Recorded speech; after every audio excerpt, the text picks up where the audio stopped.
Hello, my name is Victoria Burkhart, and I will be presenting the application Navigator as my final project this semester for our class media production strategy. I decided to do this app because I am a competitive sailor who races in regattas, and we use a combination of different instruments that are staged around the boat. Some of them only certain people can see, especially depending on what side of the boat you're on, or if you're in front of it or behind the instrument to be able to read it.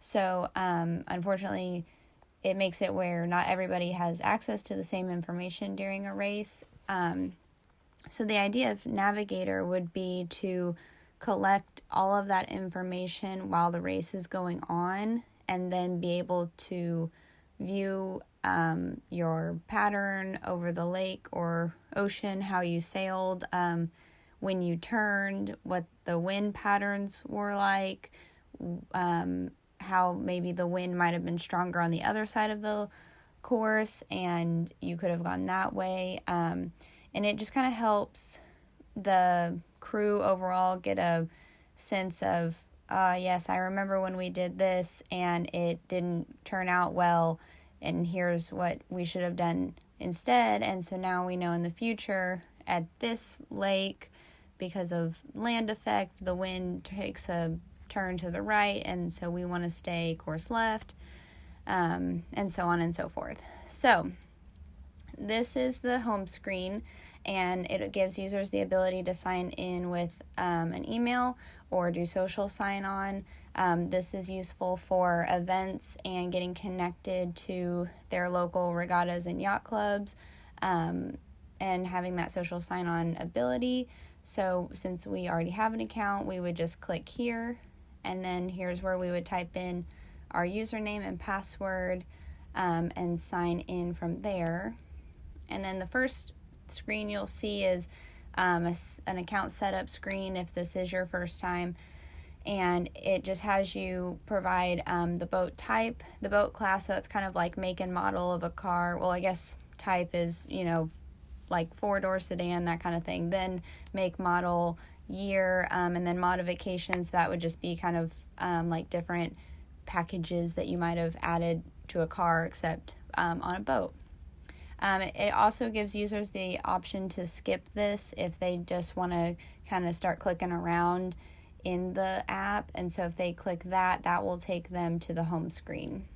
And then we'll click next. And then that will take us to the Find Your Yacht Club page. Here is where users will be able to find either their local yacht club or a yacht club that they're going to be racing at, and they'll be able to read the current wind forecast, the 10-day forecast, just events and things going on there, and so forth. And so then we'll go home, and here will be the populated screen based on the user's information, so the location, and it'll give their current wind readings and their 10-day forecast for wind. And then it's got just some quick links here: find a regatta, local news, and boats for sale. These can be interchangeable based on user preference. That's just kind of can design their homepage how they would best utilize it. And now we'll go to the race page. So first you'll see the start button right in the center there. We've made that nice and big so that you can access it easily when you're on a boat and not having to look around. It's got the name of the regatta that you've already signed up for and the race number for the day. These other 3 links here are did not start, disqualified, and did not finish. And so those are in the order that somebody might be clicking them if they have an event that causes them to not start or finish or are disqualified. In the bottom half of the screen are the settings for that specific race. These settings change can change between races, so all 6 races could have different settings, so this gives users the ability to change those quickly and not have to dig through their profile and update settings that way. So then we can go to the Explore page. And here at the top, you see trending topics, and these will adapt and change based on the user's search history and content that they typically look for. So just got some articles here that are about racing and tips on how to read your sales better and things like that. And then from there, we'll go to profile. So here's where your boat that you made in your setup would be located, and it would have, the user's name here, and then all of their settings that they can change, so they can have multiple boats if they want to switch between boats because they're going to be at a different regatta the next weekend. Then that would populate the boat at the top of the page. Upcoming races they're signed up for, they can do all the registration fees and crew member waiver forms through here. Events, same thing, RSVPing for events through here.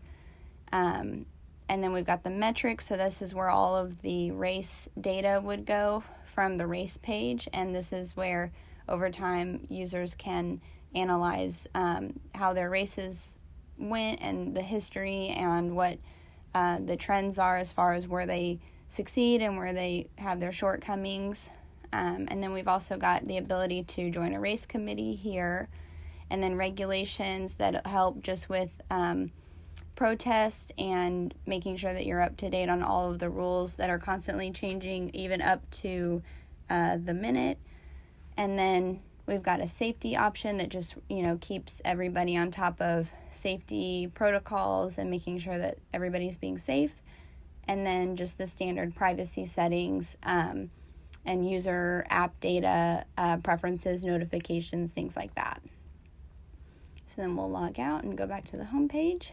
And that is Navigator. So I hope you enjoyed it. Thanks.